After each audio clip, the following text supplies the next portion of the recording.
Whoo-wee. Gotta sweat my way up here. Oh, shit. Oops. Just sweat my way up. Get a trail camera.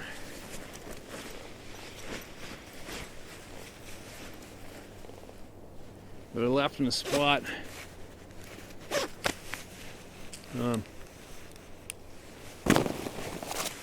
Sure enough, it's still working. What I did was I left it there to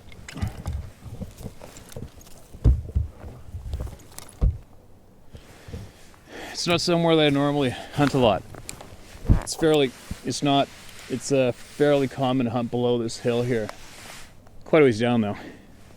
But I come up here a few times in hopes of finding a new big buck that I think migrates or rips right through here around this corner. So I hiked up and I hung a camera up here, I don't know, mid-November something I left it. And it's warming up and driving me kind of crazy lately because I thought it might be, it might have melted enough on these south-facing slopes for me to go up there and get it. And I made it, I got it. I can't wait to get back and thread up all the video clips in it, and I'll share them on the How to Hunt YouTube channel if there's anything worthy. So now that I'm up here, I don't really want to leave because, to be honest, I love it. I love being in the timber by myself like this on a mountain. I don't know why. This is my calm place. It's my very calm place. It's just my zone. I could probably sit here beside a big fir tree and read emails all day long, or just sit. Doesn't really matter. Saw one deer on the hike on the way up. Got some good video of her. Might post that in this video too. But anyways, let's see. What do we got today? Hi, Steve. As a hunter and fisherman, I'm glad you started to share this aspect of the great outdoors. I've been fascinated with the subjects of Patterson Gimlin footage.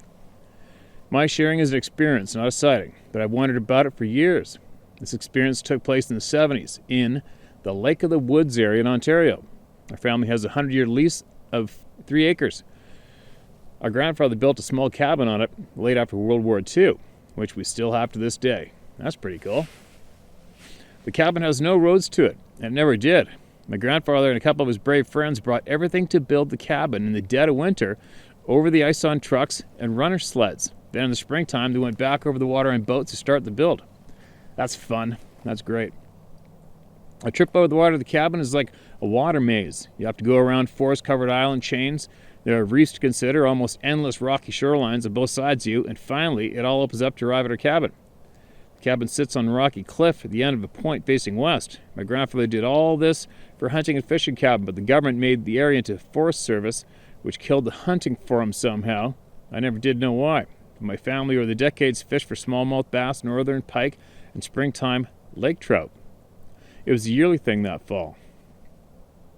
And the downloaded story ends there. That sucks. Oh no. It came in a PDF too, I think, and I have to crack it open to finish the rest of it. That sucks. There's no juice up here. There's no reception. So when I get back to the shop, I'll see what I can do. And we'll finish that one off. Damn, eh? All right, what do we got? Steve, thanks for the opportunity to tell my encounter with the unknown. My name is Duke.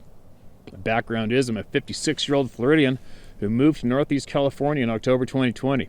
I'm an avid outdoorsman with 40 years of hunting and fishing under my belt. Some deer and turkey hunting, but mostly waterfowling from coast to coast, Florida to Virginia, Washington State, and this past season, California. I've seen most land animals, from bear, deer, bobcat, etc., and most swamp ocean creatures such as alligators, sharks, large sea fish, etc. With 40 years of experience, I have a good sense of which way the wind blows. My encounter wasn't a visual encounter, nor did I smell anything, but I most definitely heard something one pre-dawn morning while setting up for a late November duck hunt on Lake Davis, California. The lake's elevation is 5,800 feet and is about 5 miles long by 2 miles wide in the Plumas National Forest. 5 miles north of the small town of Portola, California, population 2,000, in the Sierra Mountains. This lake is popular for fishing and summer boating. The surrounding forest camping is available during the summer and early fall. Surrounding the lake is many, many square miles of forest and mountains. Being that my hunt was in late November, not many people are using the lake due to the campground closures, freezing temperatures, and the access roads are difficult to traverse due to snow. Only experienced off-roaders or die-hard duck hunters would venture to the lake. Fishermen had hung up their gear because the edges were beginning to ice up. One morning of this hunt, I made it to the lake about 45 minutes before dawn. A snow-covered half-mile spur road led from the main road to the lake. One other hunter parked at the access parking area located at the west side of the lake, seconds after me. No others came, as I grabbed my gear and started walking north to a cove that was a quarter mile from the parking area. The other hunter launched a kayak moments later. After passing a couple small coves separated by slight ridges of high ground, I found a stand of willow for a blind and threw out my decoys in the shallow cove. I broke some ice on the edge while doing so. 5 minutes later, I hear a grinding sound of the other hunter dragging his kayak over the ridge and ice. He was portaging his craft instead of paddling around to the points in the coves. I greeted him to make him aware of my location. He said he was going to the next cove 500 yards away and he left. I could see his flashlight as he was moving along. He made it to his blind in 10 minutes. I didn't see or hear another hunter in the pre-dawn darkness. During the moment of silence, I heard an ear-piercing scream that came from the forest that surrounded the lake. My guess was the scream was from the woods between the parking area and the main road that's a half mile away, maybe 300 yards from me. The scream was like that of a man who was in pain or very angry. It carried for about 10 seconds and was deeper in tone, almost as if someone smashed his thumb or hand with a hammer, very loud, anguished. After the scream, silence. The scream occurred about 10 minutes before dawn. I heard no other sounds during the time of darkness and dawn's light. No birds, ducks, or coyote, which I had heard and seen on previous hunts. After the sun rose, I could see the other hunter 500 yards across the cove. When he moved around, I could see our trucks behind me at the parking area. No other vehicles were at the parking area other than mine and the other hunters. When I returned to my home, I Googled that shit. GTS, Googled that shit. Of Sasquatch Bigfoot encounters in the area. And sure enough, there are several documented encounters, sightings in the area in this part of the Sierras. I returned to the lake for another hunt on another day about a week or so later. Most of the snow had melted, but it was still and chilly. That day was windless, and I chose another cove 2 miles north. While hunting that day, I heard a single tree break off in the forest. Nothing else was heard. That was my encounter, for what it's worth. I'll go back to the forest soon because turkey season's approaching. Wish me luck. Thanks, Duke. Right on, Duke. Thanks for sending that in, man. It's too bad you couldn't have talked to that other hunter, and see if he heard it too. But pretty certain it's a little obvious that happens all the time to frickin' thousands of people around North America. All over. Just does. Thank you very much for sending that in, taking that time to share it with everybody. We appreciate that. Hey, Steve, your channel is freaking awesome. The amount of information coming here is what is truly needed.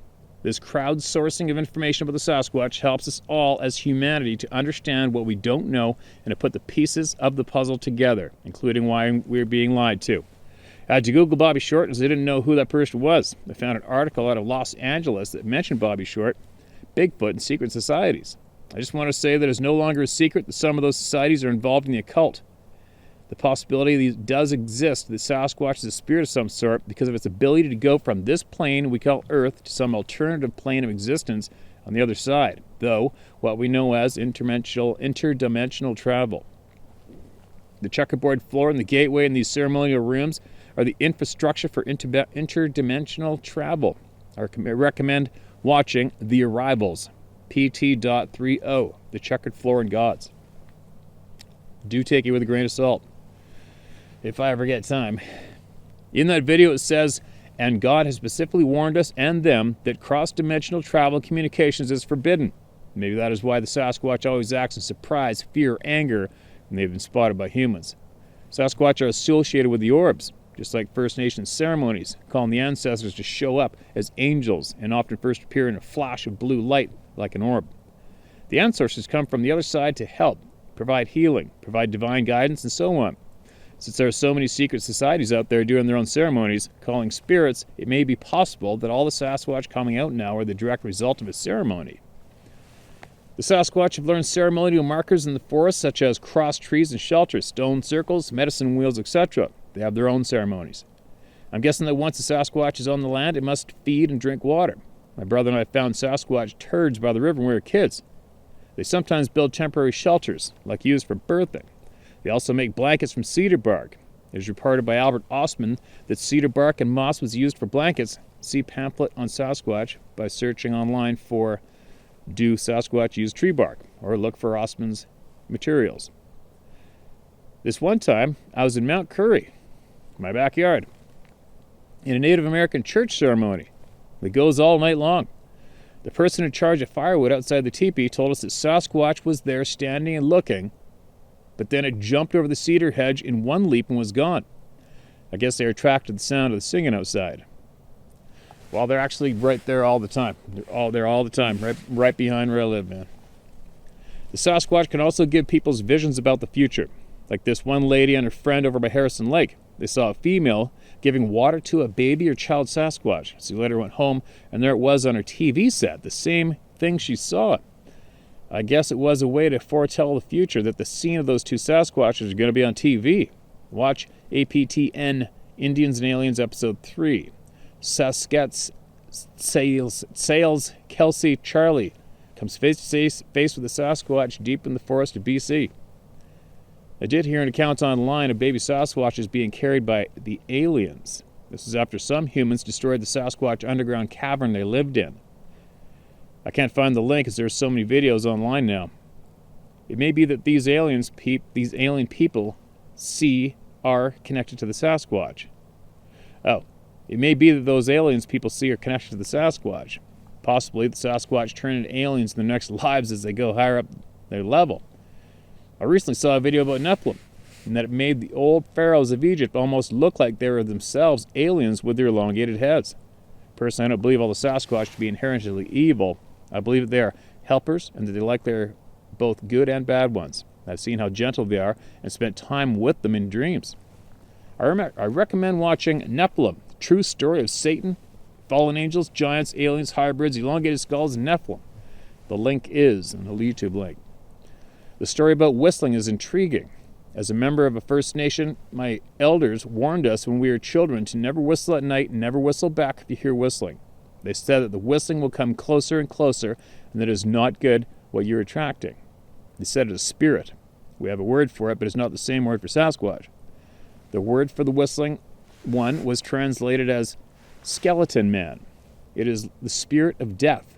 Myself, I think maybe it is the same. The skeleton man and Sasquatch could be one and the same. However, we have words for each of those. Never whistle at night, and never return a whistle sound if you hear it. The elders also said if you hear someone behind you and you hear your name, don't look back. Similarly, if there is a knock on the door, do not answer it unless there is a second knocking. One knock could be a spirit or perhaps maybe a Sasquatch. There are a lot of old indigenous creation or coyote stories that talk about owl coming at night and taking children away. Lots of those in the Shuswap stories. The Shuswaps in British Columbia, southern interior. If a child was put outside crying, owl would hear it and come and take it away. So it would be nothing heard at all and the child would be gone. These stories could have been used to keep children in line and not to cry out loudly for a long time. Best to keep quiet at night and in the mountains. The elders talk about when traveling through the mountains to keep quiet. I think I know why. There seems to be a lot of people going missing in the back country, and even rural areas. If Sasquatch are responsible, it may be that they are taking humans at will and devouring them, just like the apes in this brutal video at this link. And another YouTube link. They're shapeshifters, and I believe I likely had an encounter with one. When I was about 15 years old, I built a tree fort. One night, some of my friends and I were inside late at night in this tree fort at the forest edge. There was this sound of tapping. We went up the wall, over the roof, down the other wall, and finally across the floor. That's weird. The floor was only inches off the ground. Finally, I went outside to try to find out what made the tapping, and I saw a very large bullfrog sitting there where the tapping was last heard. I don't believe it had the ability to climb the walls and tap, but perhaps it changed into that when it came out. I really have no idea, and this is my theory. I was told later that 2 black bears had been killed on the very spot I built my fort. I guess it was a haunted fort, and after a day or two I took the whole thing down, and that was the end of that. A good book to read that has native stories about Sasquatch, underground caves, and little people is Pretty Shield, medicine woman of the Crows. She lived about 150 years ago or so and saw a Sasquatch carrying a dead bull elk on its back. It's online, or check out the local library. Please keep my name private. Okay, man. All right, so thank you very much for sending that in. That was a good chunk of info, and I find it quite interesting myself. And quick note: you guys want me to know? If you guys want to keep your name anonymous, make sure. Tell me right away, okay? Just don't put your name in the email. Don't put it anywhere in your email to me. Anything that you want kept private, just don't include it in the email, all right? Because I'm not going to have any use for it, and it's always best for me to be able to read through that email smoothly from the beginning to end and not have the stress of having to go back and spend extra time to go back to see if I said any names or anything, because that's what happens when I get to the very end of the email and it says don't share my name or don't share the location. Then I go, oh shit, and then I have to go all the way back in the editing program to find out and see if I mentioned something that could get me in trouble. That sucks. So, but anyways, back to you. I love hearing from the First Nations. I love it. I want to hear more as much as I can from the First Nations. And if any of you up there want to send me any kind of knowledge that you might find, I might find handy or others would, please email it in. I'd be very, very appreciative of that. Yeah, what else do we got? Titled A Bigfoot Picture, March 10th, 21. Steve, my name is Andrew. Longtime follower of your blacktail adventures and your YouTube channel. I sent you an email a year or two ago, hoping you might actually read it. With the volume of emails you get, plus your adventure-packed life, I doubt you'd ever lay eyes on it. I've grown up in Western Washington, not far from Mount St. Helens in Washington State. I grew up in the country and have hunted and fished since I was old enough to do so, 7 years old. I have hunting and fishing experiences in Alaska, Montana, Washington, Oregon, and guided big game in Idaho. I'm sending you this email urgently, as I just received a stunning picture from an old childhood friend. This friend captured this photo on March 10th, 2021, approximately 15 miles from Mount St. Helens. This description to me is as follows. My friend was outside her house with her husband, kids, and dogs. The dog's attention turned towards the tree line, and when she looked over, she seen a very large figure, all black, huge upper body with abnormally long arms, moving just outside the tree line. The figure began what was described as a howl, a screech, a scream, all in one. This startled the entire family to the core. My friend grabbed her phone and snapped this picture as the figure began to walk backward, facing the family the entire time until it disappeared into the tree line. My friend told me she felt like the creature was calling to her. I can assure you this photo is authentic and 100% real. Feel free to share this email on your YouTube channel if desired. I want to thank you for giving many people the platform to share these encounters and to demand truth from the powers that be regarding these creatures. You have balls of steel to take this topic head on regardless of whose feathers are ruffled in the process. I support your quest to uncover the truth, and maybe this email and photo is one link of the chain to get to the truth. I've had one experience where I actually visually seen one of these creatures, and surprisingly after 25 years in the outdoors, it just happened 2 years ago, approximately 30 miles from where this picture was taken. My first email to you details this experience, and is one I'll never forget. I know what I've seen, nobody can convince me otherwise. These creatures exist, and I want to know why we're not being told the truth regarding these creatures. Keep up the good fight. We're all behind you. P.S. My deepest condolences on the loss of your beloved macaroni. Blessed are you for the memories you two made together. Thanks, man. I really appreciate that. Also, I'm still waiting on the ending of your Zeus story. Please stay on your blacktail adventures and updates, as my passion and heart lies with blacktails. That's how I originally came across you and your channels. In my first email, I said I did not mind you sharing my name. However, I've recently taken a new job, and at this point in time, I feel it would be best for you to not share my full name at this time. Sharing my first name is fine. It's Andrew. PSS, I was not able to acquire the original picture without the red circle. I tried, but the person who sent this to me copied over the original. So we are stuck with the damn red circle. Sorry. If you do read this, if you have a quick second to email me back, that would be amazing. Thank you. Thanks again. Good luck and be safe. Thanks, man. I appreciate you sending that in. I appreciate all the kind words of support too, all right, man? And I wish you all the luck and all the best in your outdoors too. The picture, again, like I said, I've said it probably every time a photo comes in. If you can't see the whites of the eyes and eyelashes, for me, whatever. It's just another goofy picture in the bushes of something that kind of looks like something. You know what I mean? But I'll share it with everybody else here, and everybody can take from it what they want or leave it. It doesn't really matter. And but this is how we all start to learn. And another thing too, I'd like to hopefully suggest everybody to start doing is, everybody says we got to bring the truth out. This got to be acknowledged. Everybody's got to be accepting of it, etc. Well, it does. It's not going to be accepted across the board, mainstream. It's not. It's not going to happen. And so what we should do is keep on doing what we're doing. Is we speak openly about it with the people who know, and openly about it with the people who it may affect, and the people who are curious. That's the key. And we keep it absolutely freewheeling. No bullshit groups, no Nazi-like control freak lying pricks like the head of the BFRO, who takes experiences that people finally get up the guts to share. Now listen to me out why this makes me angry. And one of the numerous reasons it makes me angry with this particular person. Could you imagine harboring a secret of seeing something like this all your life, or maybe you came out and shared it amongst your family and they shit all over you? And now you feel absolutely insecure. You're full of anxiety. You don't know where to go, what to do. All of a sudden, this so-called organization pops up with a website. Share your encounters here, and you share it with them, and they switch up your words, share a misconstrued lie, shit all over you, and kick you to the dirt. Do you guys all understand how damaging that is? And how absolutely... That's like going to a psychologist about getting molested, and they turn around and molest you when you're trying to get the therapy. In a way, right? It really, really sucks. So, that is why I believe there's such an audience here 2 days, because this is the safe place. I'm sure there's a bunch of other ones, but this is definitely a prominent, safe place for everybody in the world to come and share word for word what they saw, what they experienced, and it gets shared word for word with the world, just like they requested and what was intended. That's the key. So the next move I would strongly suggest is the change starts with the children. Children is where things change for countries. It just is. And you have to educate your children honestly.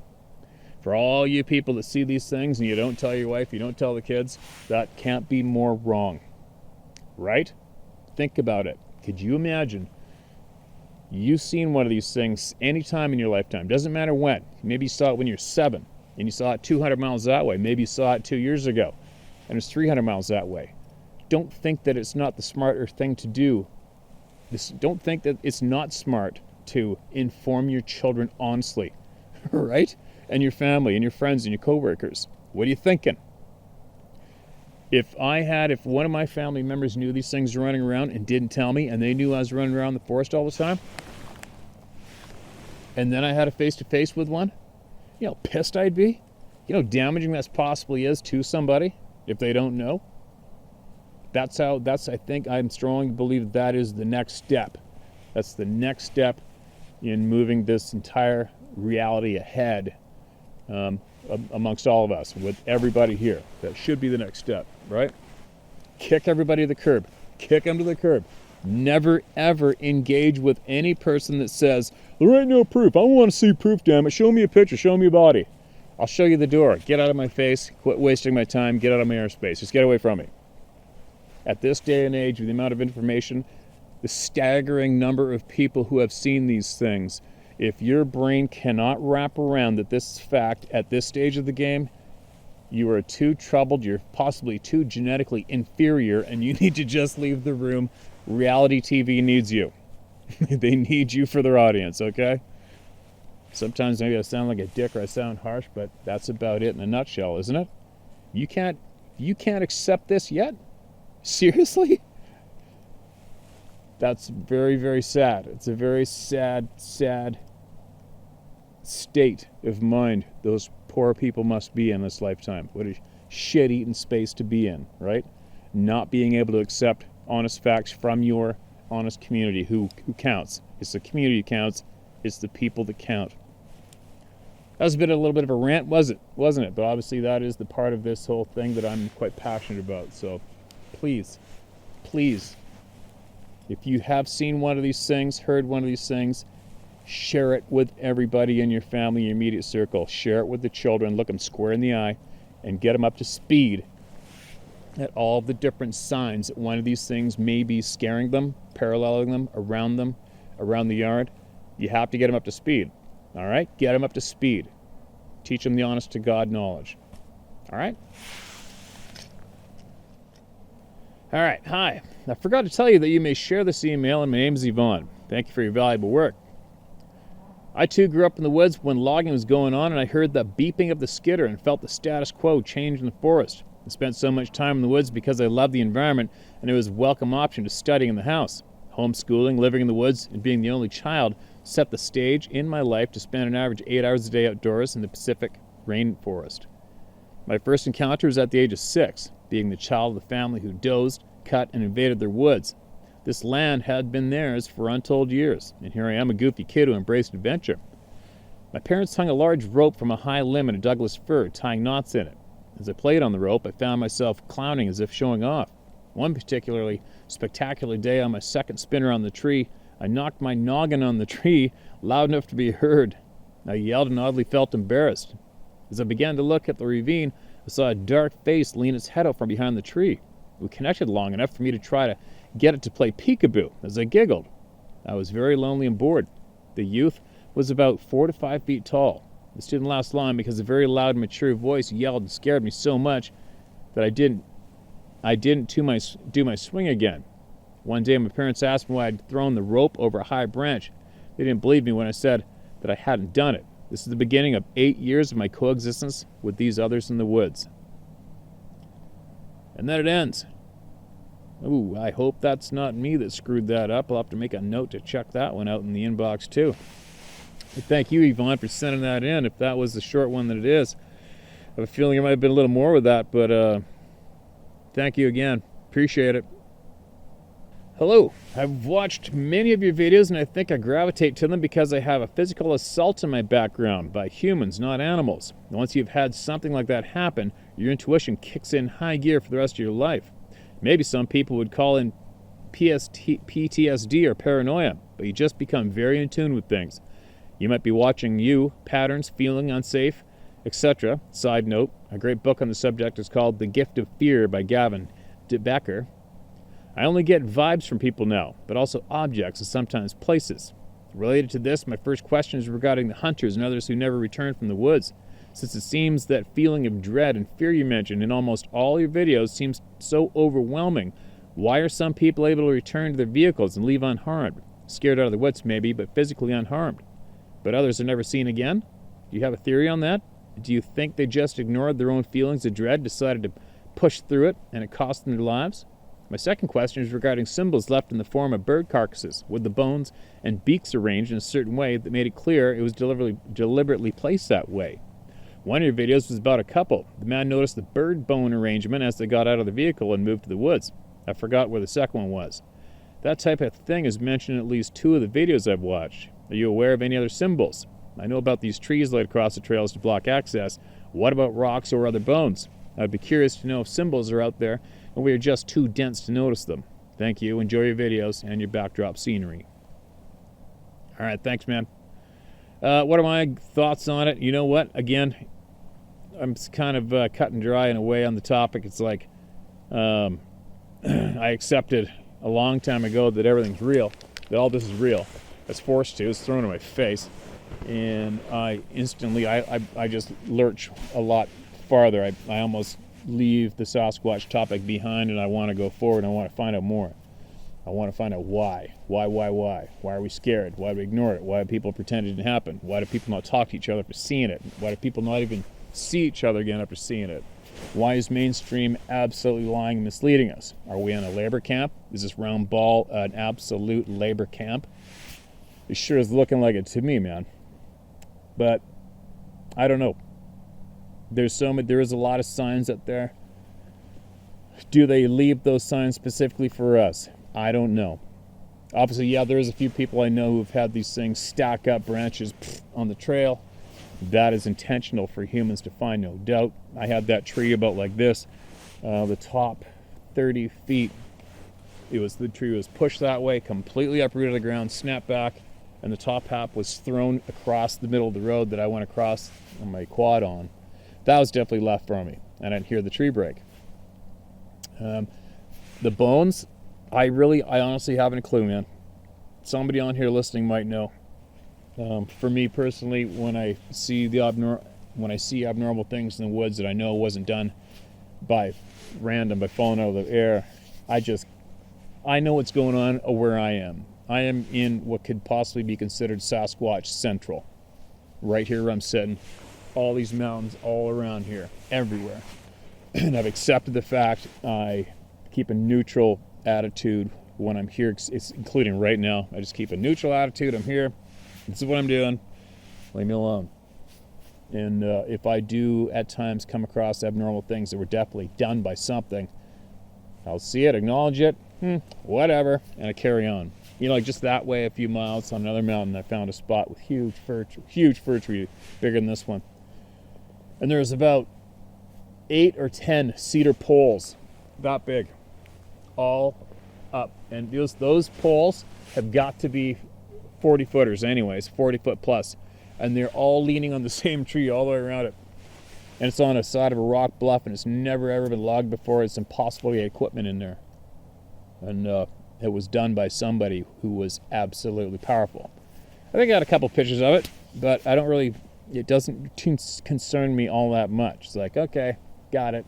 They did this for sure. Here's what it is.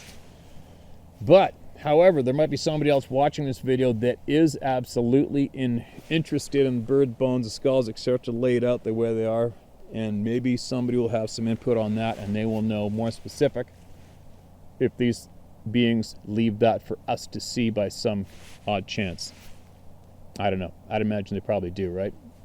Because it's funny on that other note too. I was thinking, a lot of people say these things don't want you to do this. They don't want to be discovered. They want to be left alone.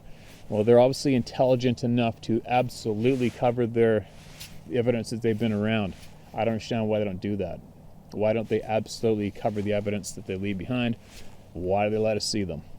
You know, there's especially where I am. If you traveled this way right now, you would go for days without cutting a road.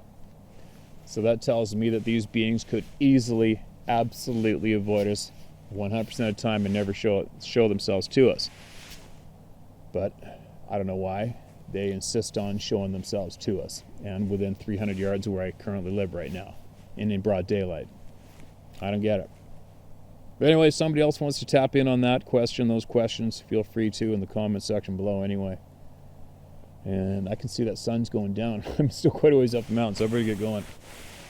Fuck, I didn't snap my ankle when I rolled over there.